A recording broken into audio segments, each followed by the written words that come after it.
Subbarao second hand బట్టల దుకాణంలోకి తన స్వెటర్ని తీసుకుని వెళ్ళి అడిగాడు.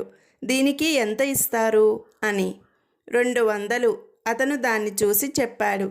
అంత చవక? నేను దీన్ని 1000కి కొన్నాను. సారీ, 200 మించి ఇవ్వలేను. వెంటనే సుబ్బారావు జేబులో నుంచి 200 రూపాయలు తీసి అతనికిచ్చి అక్కడున్న ఓ స్వెటర్ని తీసుకొని బయటికి నడిచాడు. ఇప్పుడు బంగారు నగల దుకాణంలో మోడలింగ్ చేయాల్సిన అవసరం ఏమొచ్చింది? గద్దించినట్లుగా అడిగాడు భర్త. మీరు ఎలాగూ నగలు చేయించరు, అక్కడైతే మోడలింగ్ చేస్తూ రోజు రకరకాల నగలు పెట్టుకోవచ్చు అంది భార్య.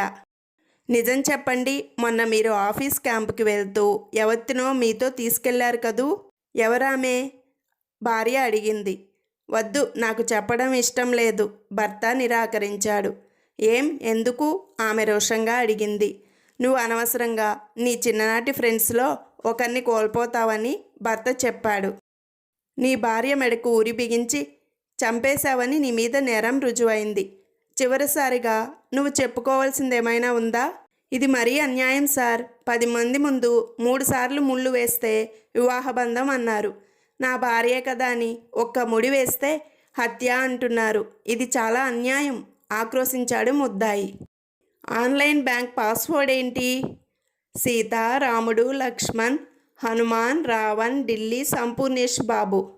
అదేంట్రా, నీకు మరీ జాగ్రత్త కాకపోతే అంత పెద్ద పాస్వర్డా? నాకు మాత్రం ఏం సర్దారా, 5 అక్షరాలు ఉండాలి అని అడిగిందిరా. అందుకే సీత, రాముడు, లక్ష్మణుడు, హనుమంతుడు, రావణ్ అని పెట్టా. మరి ఢిల్లీ ఏంటిరా? రాజధాని కూడా కావాలంటరా. మరి సంపూర్ణేష్ బాబు ఎక్కడి నుండి వచ్చాడ్రా? వాడిని స్పెషల్ క్యారెక్టర్గా పెట్టారా? నువ్వు సూపర్ రా అన్నాడు స్నేహితుడు. సార్, కారు కింద పడకుండా మీ ప్రాణాలను తెగించి మా తమ్ముణ్ణి కాపాడి వాడికి పునర్జన్మ ప్రసాదించింది మీరేనా? అడిగాడు ఆనందరావు. అవునండి. ఇప్పుడు ఎలా ఉన్నాడు? కులాసాయేనా? ఆత్రంగా అడిగాడు అర్జున్రావు. కులాసాయే కానీ వాడి జేబులో ఓ 10 రూపాయల నోటు ఉండాలి. మీరు కానీ తీశారా? నిలదీశాడు ఆనందరావు.